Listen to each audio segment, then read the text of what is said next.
Hi friends, welcome to Joe kitchen. இன்றைக்கி நம்ம கிச்சனில் பார்க்க போகிற ஐட்டம் ஃபிஷ் கட்லெட் அல்லது ஃபிஷ் டிக்கா. இதற்கு தேவையான பொருட்கள் என்னென்னு இப்போ பார்க்கலாம். இதுக்கு ஒரு 300 கிராம் ஃபிஷ் எடுத்திருக்கேன். 2 பெரிய உருளைக்கிழங்கு, அதை பாயில் பண்ணி தோல்லாம் உரித்து எடுத்து வச்சுருக்கேன். இதுக்கு யூஸ் பண்ணுற ஃபிஷ் பார்த்திங்கன்னா வஞ்சரம் மாதிரி இருக்கிற ஃபிஷ் வந்து சின்ன சின்ன முள் நிறையா இருக்காது. அந்த மாதிரி ஃபிஷ் யூஸ் பண்ணால் கொஞ்சம் நல்லது. பொடி பொடியாக வெட்டினா ஒரு பெரிய வெங்காயம், 2 டீஸ்பூன் இஞ்சி பூண்டு விழுது, கொஞ்சம் கொத்தமல்லி தழை நல்லா பொடியாக நறுக்குனது, 1/2 டீஸ்பூன் மஞ்சள் தூள், 2 டீஸ்பூன் மிளகாய்த்தூள், 1 டீஸ்பூன் கரம் மசாலா, தேவையான அளவு உப்பு, 2 கப் பிரெட்டு தூள் பொடிச்சது, 3 டேபிள் ஸ்பூன் மைதா மாவு, 1 இல்லாட்டி 2 முட்டை. பொரிக்க தேவையான எண்ணெய்.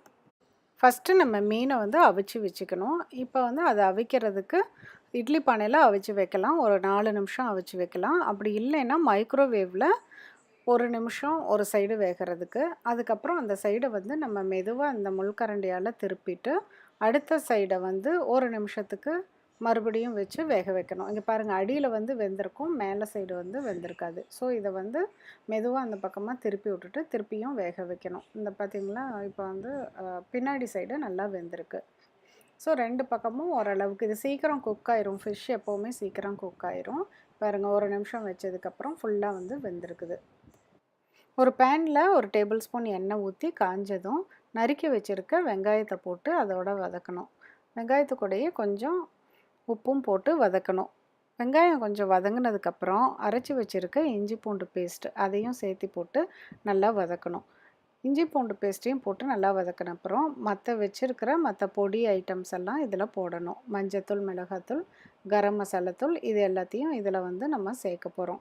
சேர்த்து அதையும் போட்டு நல்லா வதக்குறோம்.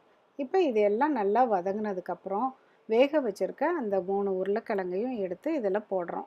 இப்போ உருளைக்கிழங்கை வந்து நல்லா அந்த உருளைக்கிழங்கு மேஷர் இருக்கும், பொட்டேட்டோ மேஷர், அதை வச்சு நல்லா மசிச்சு விட போகிறோம் அது கூடயே. அப்படி இல்லைன்னா வேறு ஏதாச்சும் ஏதாவது இருந்தாலும் அதை வச்சு நல்லா மசிச்சு விட்டுக்கலாம். பாருங்கள், நல்லா எந்த ஒரு கட்டியாகவும் இருக்கக்கூடாது. அந்த அளவுக்கு நல்லா மசிச்சு அதோடு சேர்த்து மிக்ஸ் பண்ணி வச்சுக்கணும்.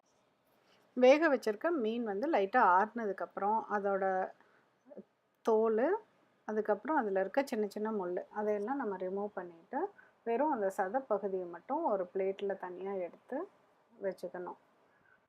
இப்போ அந்த பீசஸ் எல்லாம் வந்து கொஞ்சம் பெருசாக இருக்கிற மாதிரி இருக்கும். அதை கையிலேயே வந்து இன்னும் கொஞ்சம் நல்லா நசுக்கி பொடிச்ச மாதிரி வச்சுக்கணும். அப்போ இடையில ஏதாவது சின்ன சின்ன முள் தட்டுப்படும். அப்போ அதை கரெக்டாக பார்த்துட்டு ரிமூவ் பண்ணிடுங்க. இப்போ நம்ம செஞ்சு வச்சுருக்க அந்த உருளைக்கிழங்கெல்லாம் மசிச்சு வச்சுருக்கோம்ல, அந்த மசாலா கலவைக்குள்ளார இந்த நசுக்கி வச்சுருக்க இந்த மீன் துண்டுகளையும் வந்து உள்ளுக்குள்ளார சேர்த்திடணும். உள்ளுக்குள்ளார சேர்த்திட்டு அதுக்கப்புறம் எல்லாத்தையும் போட்டு நல்லா நம்ம மிக்ஸ் பண்ணணும். இப்போ மிக்ஸ் பண்ணுறப்பையும் கொஞ்சம் நல்லா நைஸாக நம்ம கட்லெட்டுக்கு தேவையாக உருண்டை பிடிக்கிற அளவுக்கு வரணும். அதனால் மறுபடியும் அந்த பொட்டேட்டோ மேஷர் இருக்குல்ல, நம்ம முன்னாடி பண்ணது, அந்த பொட்டேட்டோ மேஷரை வச்சு மறுபடியும் நல்லா அதில் மிக்ஸ் ஆகிற மாதிரி திருப்பியும் அதை மசிச்சு விடணும். மசிச்சு விட்டிங்கன்னா இப்போ பாருங்கள், அதை பார்க்குறப்பயே நம்மளுக்கு நல்லா தெரியும்.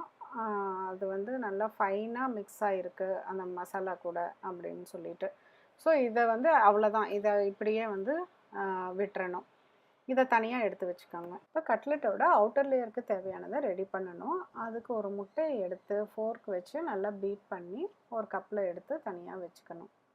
இப்போ அந்த உருளைக்கிழங்கு மீன் மசாலா கலவையை நல்லா ஒரே மாதிரி உருண்டைகளாக பிடிச்சி தனியாக எடுத்து வச்சுக்கோங்க. ஃபஸ்ட்டு ஒரு உருண்டையை எடுத்துக்கணும். அந்த உருண்டையை வந்து அந்த மைதாவில் வந்து கொஞ்சம் போட்டு பிரட்டணும். பிரட்டிட்டு எக்ஸ்ட்ரா மைதாவை நம்ம ஒதுத்திக்கணும். லைட்டாக பிரட்டினா போதும். அதுக்கப்புறம் அந்த மைதாவில் போட்டு பிரட்டின உருண்டையை இப்போ எக்கில் டிப் பண்ணணும். இப்போ எக்கில் போட்டுட்டு லைட்டாக ஒரு பிரட்டிக்கிங்க. அப்போ தான் வந்து அந்த ப்ரெட்டு தூள் வந்து அதில் ஒட்டும். அடுத்தது ப்ரெட்டு தூளில் போட்டு எடுக்கணும். இப்போ தூளில் போட்டு உருட்டணும். இப்போ அதில் உருட்டுறப்ப ப்ரெட்டு தூள் எல்லா இடத்துலையும் ஒட்டி இருக்குதான்னு வந்து செக் பண்ணிக்கணும். இப்போ நம்ம இன்னும் 2-3 உருண்டையை உருட்டி வச்சோம்னா நம்ம பொரிச்சு எடுக்கிறதுக்கு ஈஸியாக இருக்கும்.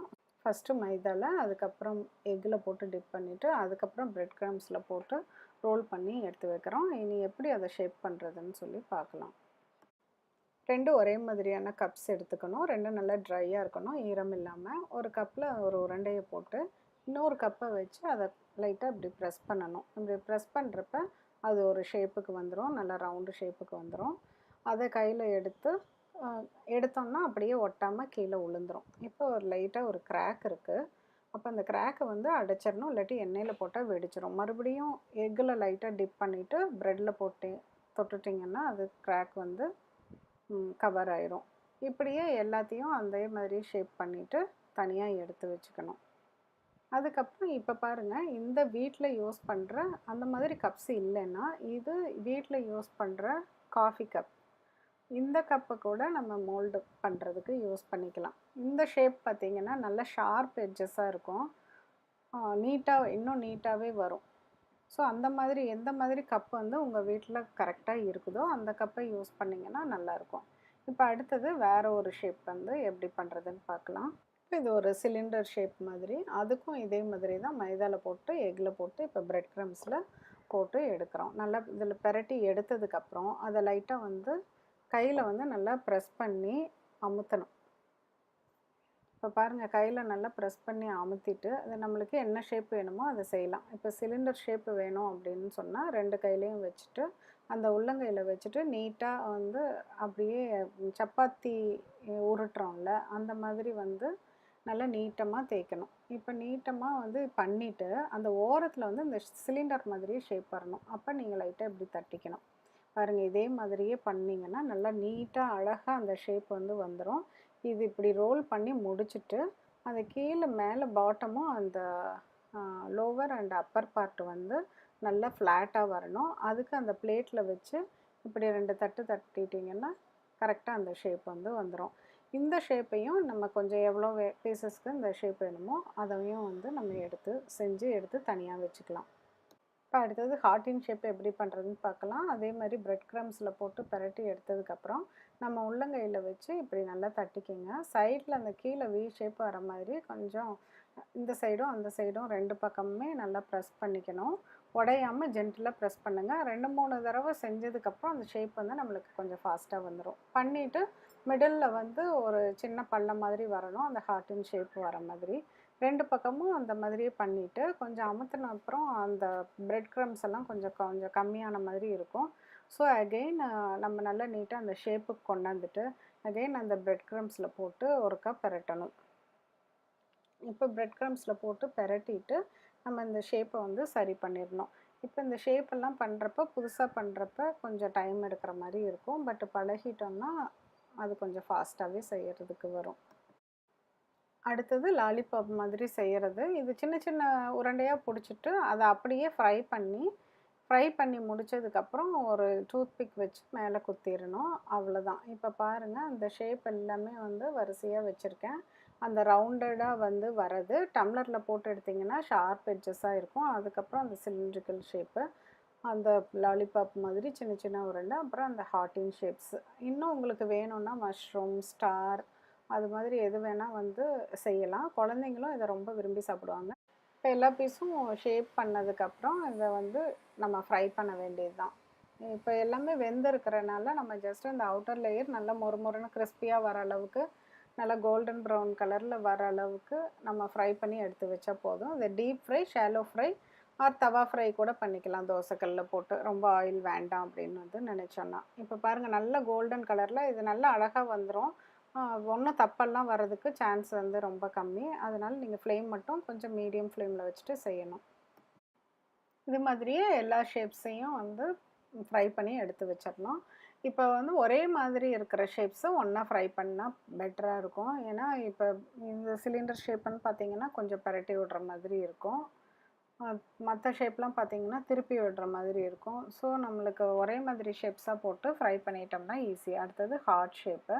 அடுத்தது இன்னொன்று வந்து மஷ்ரூம் ஷேப்பு கூட பண்ணலாம். இப்போ மஷ்ரூம் ஷேப்பை வந்து இப்போ பண்ணியிருக்கேன். இந்த ஃப்ரையில் பார்த்தீங்கன்னா இப்போ இதில் பாருங்கள், நம்ம பல ஷேப்ஸும் பண்ணலாம். ஸ்டார் மாதிரி பண்ணலாம், நம்ம இனிஷியல்ஸ் மாதிரி பண்ணலாம். ஸோ நம்மளுக்கு ஒரு ஃப்ளவர் மாதிரி ஷேப்ஸ் கூட பண்ணலாம். ஸோ இது வந்து சம்டைம்ஸ் நம்ம டைம் இருக்கிறப்ப இதை செஞ்சோன்னா குழந்தைங்களுக்கும் கொஞ்சம் ஃபன்னாக இருக்கும். யாராவது கெஸ்ட்டு வந்தாங்கன்னா நம்மளுக்கு அவங்களுக்கும் வந்து ஸ்பெஷலாக கொஞ்சம் இதை சர்வ் பண்ணுறதுக்கு நல்லாயிருக்கும் பார்க்குறதுக்கு. இங்கே பாருங்கள், எல்லா ஷேப்ஸையும் ஃப்ரை பண்ணிவிட்டு இப்படி வச்சுருக்கேன். நீங்களும் செஞ்சு பாருங்கள், உங்களுக்கு கண்டிப்பாக பிடிக்கும்னு நினைக்கிறேன். ப்ளீஸ் ஃபீட்பேக் என்னன்னு சொல்லுங்கள். Please like and subscribe the channel. மீண்டும் ஒரு ரெசிபியோடு உங்களை சீக்கிரம் மீட் பண்ணுறேன். தேங்க்யூ.